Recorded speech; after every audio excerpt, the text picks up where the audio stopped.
In the previous video of this course, we were talking about loops, how to apply loops to lists. We were trying to remember that from the first course.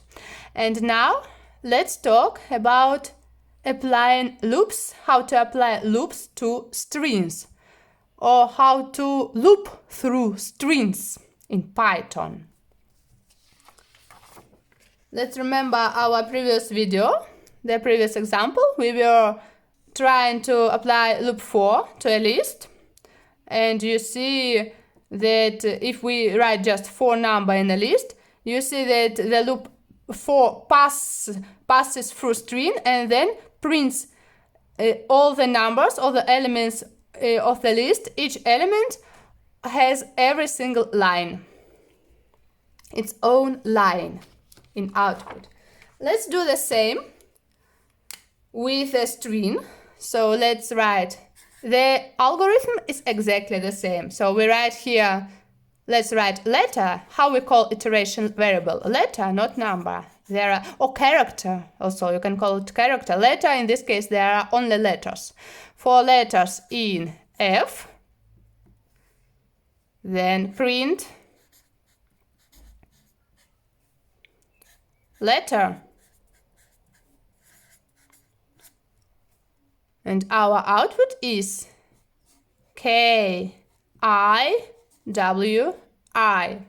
So you see, also this loop passes through string and then prints every single letter has its own line in the output. Remember the second thing we were doing with our list? We were counting how many elements are there in the list. Let's do the same with our string. You already know how to count elements in the list. Please do the same now with a string. Pause the video now and try to count how many elements, how many characters are there in this string.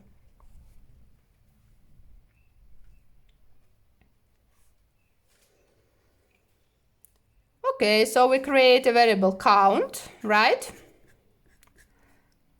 We stick there 0. Then we write for letter in F. Count is changing. While the loop is iterating, the string count, variable count, is changing at the same time. And then print count, there are two options where to write print.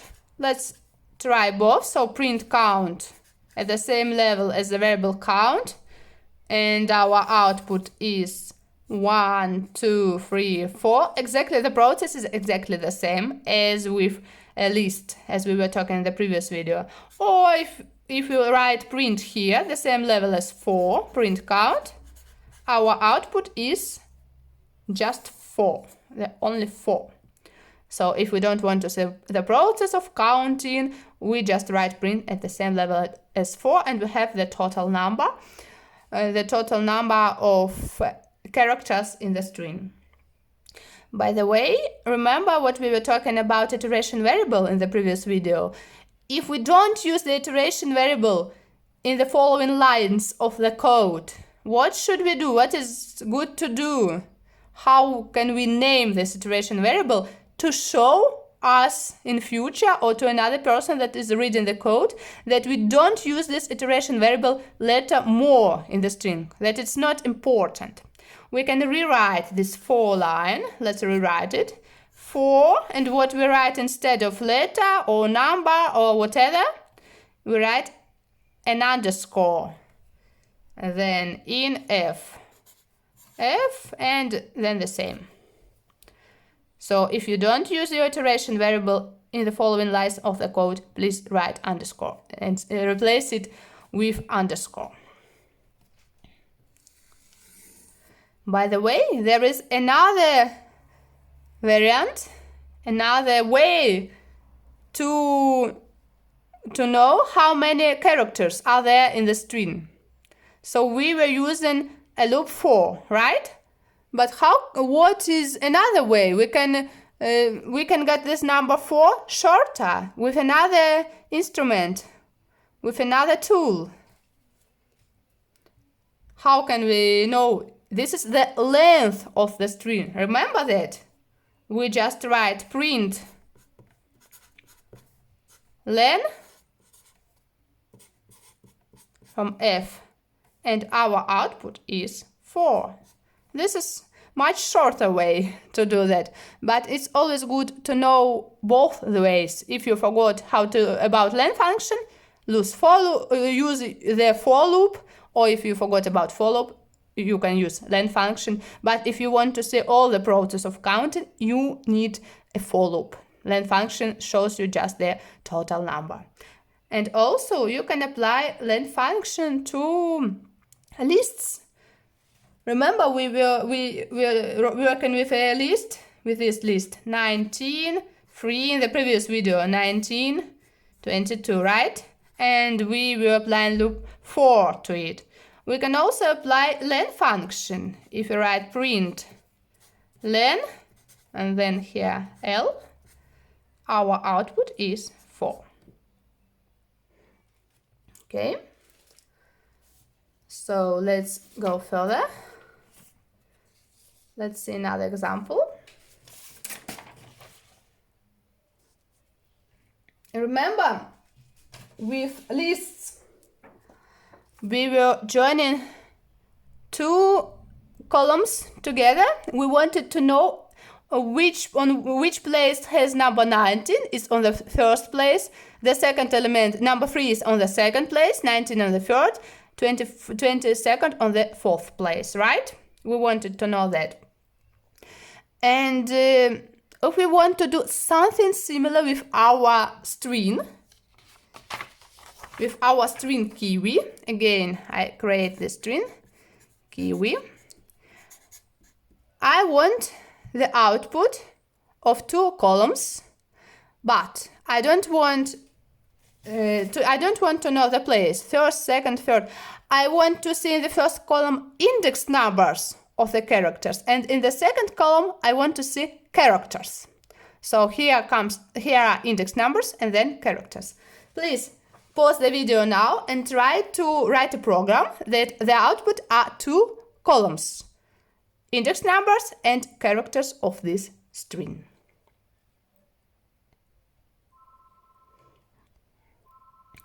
Okay, so let's do it together. First of all, of course, we create a variable count, right? Remember the previous example, we were creating variable count, then we were changing count. So let's follow this way again. This is quite similar. Then for letter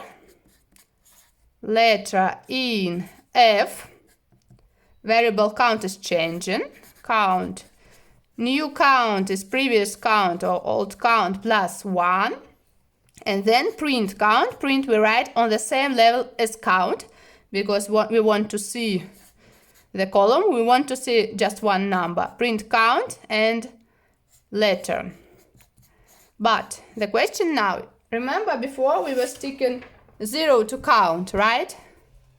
But count is changing. 0 plus 1, 1. So the first number is 1. But index number, is it okay for index numbers? No, index numbers, they start, the first index number is 0, right? So what is decent? What is okay to stick? What should we stick to our count variable? What number should we assign in order to get the first number 0? The first index number is 0. A negative 1. We stick here negative 1. Then our count is changes. Negative 1 plus 1 is then 0. Print count letter 0. And K. Then 1. There's 0. I. 2. W. 3. I. This way. But frankly saying, this code doesn't look very decent with this negative 1. Index number starts with 0, and it's good to stick here 0, but we should change something in this code. Let's rewrite this code. The task is the same. We need these two columns. Kiwi. Count. I want that count is 0. I want to stick to count 0. But what should I change in my code in order to get this output, but with count with 0 assigned to count? Please think, pause the video and think how to rewrite this code in order to get this output. And with count 0. For line stays the same. For letter in F. But now I just swap these two lines, count line and print line. Before I write print line, it's not obligatory to write print line the last. Okay, there is no law saying print line must be the last. No, why? Why not? We write firstly print, and then we write the count line, how count is changing. So the loop started. First letter is K. Okay, count is 0, but print count letter. Count is 0 by the moment. Letter is K. And now it's going down the code. The next line, count is changed. 0 plus 1, 1. Okay? Python remembers. Now count is 1 and goes up. Next letter is I. But Python remembers count is not 0 now. It's 1. Print count letter. New count is 1. The next letter is I. And going down again, count is changing. Next count is 2. Then print count letter 2. W. 3. I. And this code looks much better than that. Yes, this is also correct, but it's better if you write it so. With count 0 and the first index number is 0, so you can see the same output.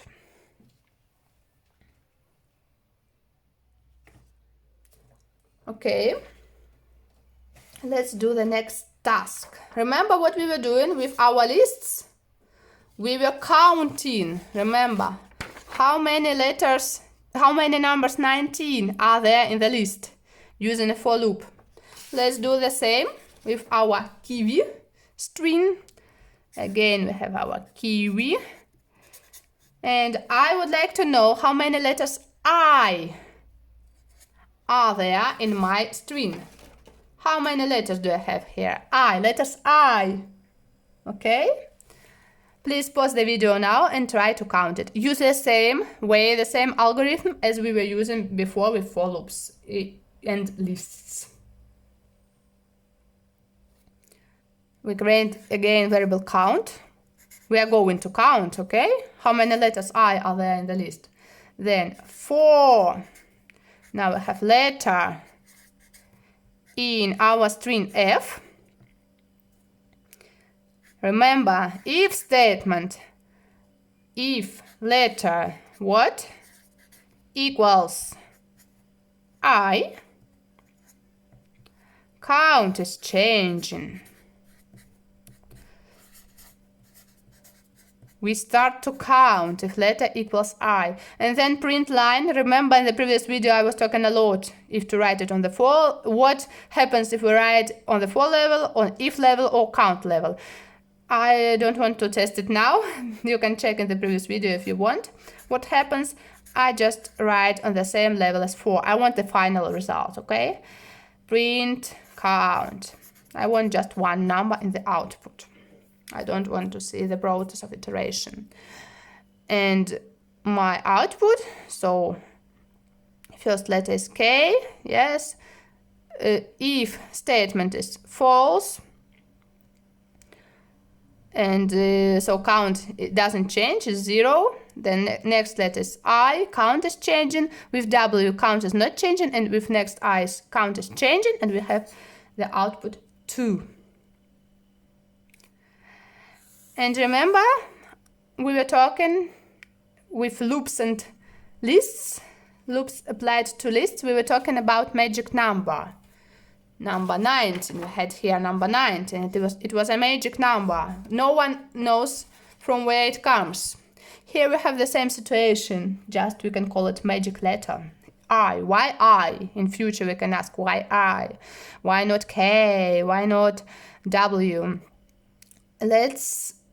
We can write comments or create. It's good to create another variable, exactly like in the previous case with lists. So count. Let's rewrite the code to avoid the situation with magic letter or magic character. And in the previous video we called it number to check. Let's call it letter to check. We can call it character to check, but letter is shorter. And this is exactly a letter. Letter to check. Remember, I write it with caps lock in order to show that this is a constant, and this constant is not changing in the following lines. In the code, in the following lines of code, this constant, we don't change it. So it's I. Okay, letter to check is I, string I. Then for letter in F, if letter equals what? I. No, letter to check, a new variable with a long name. Yes, this name is long, but it helps you a lot. In future, if you check this code and you can in the same moment you can understand, yes, immediately understand that, yes, this is letter to check. We want to check this letter to count how many of these letters are there in the string. Letter to check, then count is changing. New count is previous count plus 1. Then print count, print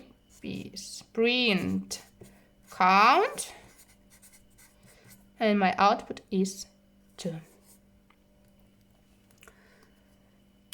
Okay, and now let's do some exercises. Looping through strings.